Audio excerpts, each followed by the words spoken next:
Welcome back to a Whiskey Adventure. I'm Matt. I'm Vincent. And today we've got a very special quest for you guys. A bottle review quest of a bottle that is absolutely top tier. Fantastic. This is my second bottle of this. Different pick. But this is Westward. And this is the Pinot Noir finished American single malt. And this was a pick by, it just says Southern California on premise 2022. Don't know what that means, but I got this bottle for an absolute steal. I think it was like $70, which normally they're like $140. So this is coming in at 61.7% or 123.37 proof. Can really down into the decimals there on the proof number. But yeah, American single malt finished in Pinot Noir casks. I haven't had a single bad thing from Westward. They're one of my favorite distilleries, period. And this is definitely one of their best pours. I mean, I think SLB just put this in one of their videos, and I mean they've put this one in a lot of their videos. It's just that good. I mean, look at the fucking color on that dude. Nice color. Like, are you kidding me? The bottle itself too is beautiful. But let's get into the nose. Yeah, I'm telling you, this is gonna be that is nice. That's something else. Come on. It's just like, you can't smell that and not smile, you know what I mean? God damn. Whew. I need to chill a little bit. It just smells so good. Definitely getting a little bit that sweet red fruit from the wine.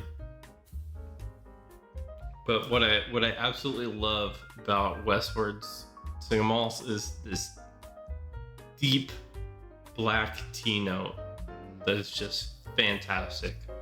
I think some people would consider it like a grainy note of the barley. I can see that, but for me, it kind of gets that little borderline when you have graininess on there. It could be the tea. It's a graininess, but in like the best way possible. You know what I mean? I'm gonna agree with you on that. Yeah. Like figs. I mean, just all the dark fruits. It's all honestly. dark fruit on there. I mean, for a second there, the nose was coming across almost balconies like. Yeah, definitely the figs, definitely the plum. Yeah, a little bit of chocolate there too. Ah, man. Yeah, definitely some honey in it. Yeah, definitely. Some like wildflower honey.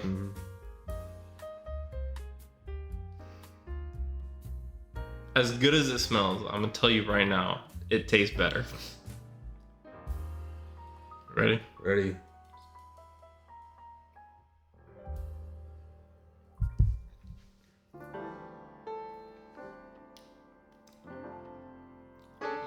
Here is nice and definitely malted. Got a little bit of chocolate flavors with it. Definitely a little bit more honey on it. Tea. Yeah,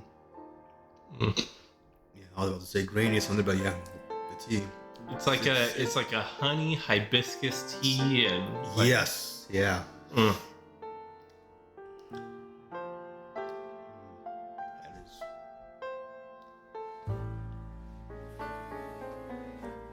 very nice, very delicate.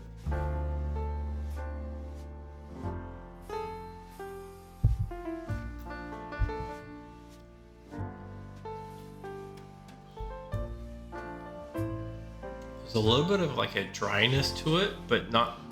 It's weird. It's not like. It's like front end dry, but the back end is not dry. You know what I mean? I was going to say the opposite. For me, I get the dryness towards that back palate on the finish. Okay. Which is more of the wine cask finish on there doing that. Maybe, yeah. That would make sense. I'm not a big wine guy. I tried so hard to get into wine. I tried like bourbon finished wines and everything like that. and they weren't bad. For me, wine is more when in Rome. Okay, that's about it. Well, I'm not ever in Rome, so I found myself on a few Temecula wine tours on this. I was like, you gotta go. When you're there, you have to deal with it. I will say I do absolutely love ports. Ports are fantastic. Ports and like white wines are really good. I like those. I'm not, as far as red wine goes, though, not a big, like Cabernets and Pinots. Yeah, but then you get those you get a bit more of a drier. Exactly, it's too tannic for me. It's super dry, honestly. But don't get me started because I got one hell of a wine story. Oh yeah. This goes back to when I was 18, traveling Europe on a musical tour. Wow. Yeah. That sounds like a hell of a story. It is. I'm gonna add some water to mine.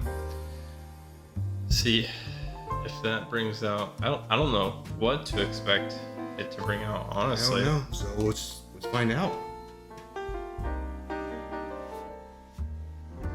I feel like the graininess came forward a little bit, and the finish kind of took a step back. Yeah, definitely more the tea graininess notes. Yeah, it comes across more as like their standard like cask strength release versus the Pinot. Pick up a little bit more sweetness on it. It's still definitely sweet. Don't get me wrong. Yeah, it is. It's just not like as much of a fruit bomb as it was before. No, it's not. Still got that nice black tea though.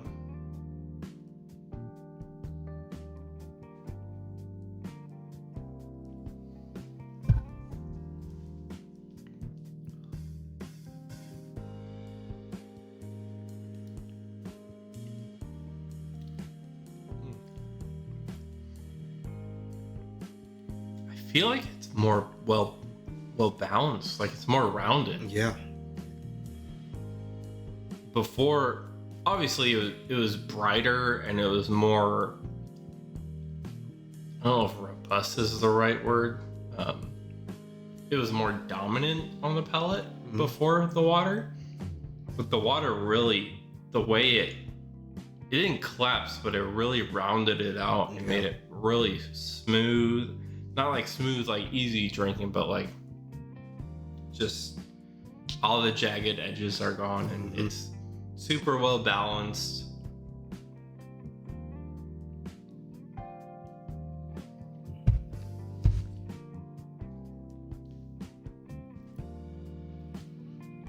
Yeah, definitely the wine notes do come out a little bit more with it.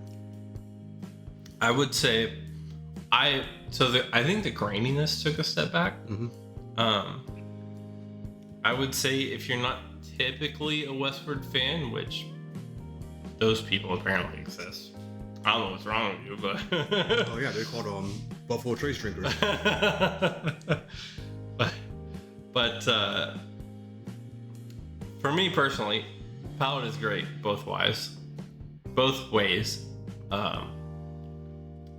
I prefer the palate before the water, but I think if you don't typically like Westward, or if you're trying to get into American single malts or just single malts in general, I think with water is going to be a lot more approachable to most other people. I'm going to agree with you on that. Yeah, I mean, water, it is more balanced, more well-rounded out, easily approachable. And then if you also want that little more distinction on there, a little bit more extra aggressiveness without the water. And now, so they do release this in a standard 47%, I think, 92 proof. I'm pretty sure. No, that's not 46. So let's do a little bit more of this. Let's see if we can maybe bring it down all the way down to 46. Quick math.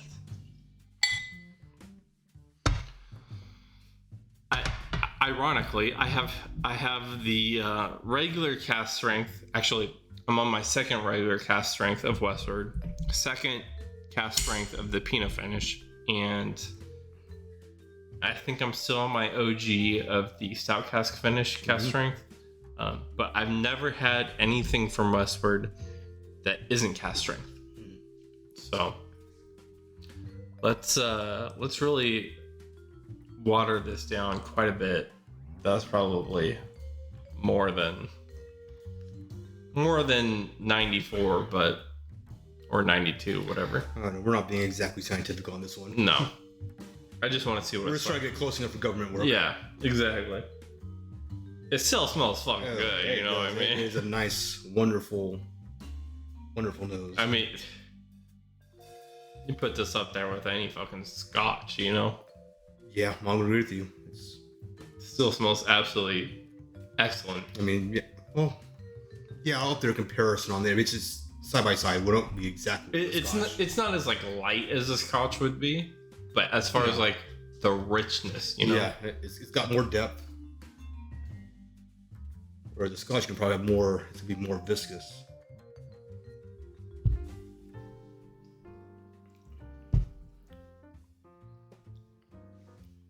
I mean, it's still just excellent, you know?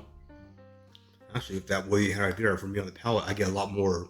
I get a little more coffee, a little bit more honey. Yeah. Mm-hmm. Yeah. Definitely some more malted chocolate on there. I mean, again, really proof it down. Yeah.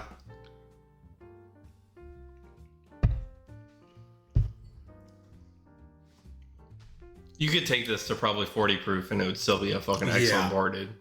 I'm telling you, man. Yeah. I mean, you guys saw how much water I put in. There was just the smallest amount in there. And I put a full, like, milliliter at least in there. And it's still got its full body complexity with it. It's just rich, complex, full-bodied.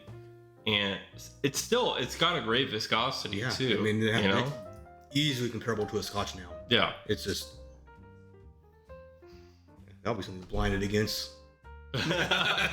Get this, water it down, pull on 86 proof scotch, see where it goes. We could do that sometime, definitely. Maybe we'll do like a 4-bottle blind where we do like 2 scotch and 2 American single malts and see if we can pick them out. Yeah. I feel like if we go unpeated, it'd be too easy to pick out the American single malts. Yeah, because the American single malts do have its chocolatey notes with it compared to scotches. Yeah. But then again, you water those American single malts down from cask strength. Yeah, you might have something comparable. Even then, though, I feel like they're still too different. Yeah, it's apples and oranges. It's just so much darker. I feel like because I've definitely got some American, like peated American single malts that are like, I think they would pass this scotch in a blind. Yeah. So I would definitely love to do that in a future video, just to see what happens. So, but any concluding thoughts? Is this your first time having Westward? No. Okay. I've had Westward before. I mean, it's been part of my advent calendar for a couple of years. Okay. But probably with this, pick like this on there, to finish on it, definitely. Yeah. I will say, so my first bottle of the Pinot Cask strength, it was a little bit sweeter than this one. But there wasn't like a huge variance. So I don't think, and again, I got it for like $70. So yeah, $70. I don't know if you're finding a fucking bottle better than that for $70. Yeah. I don't care what fucking category it is. You know what I mean? Maybe balconies. Maybe.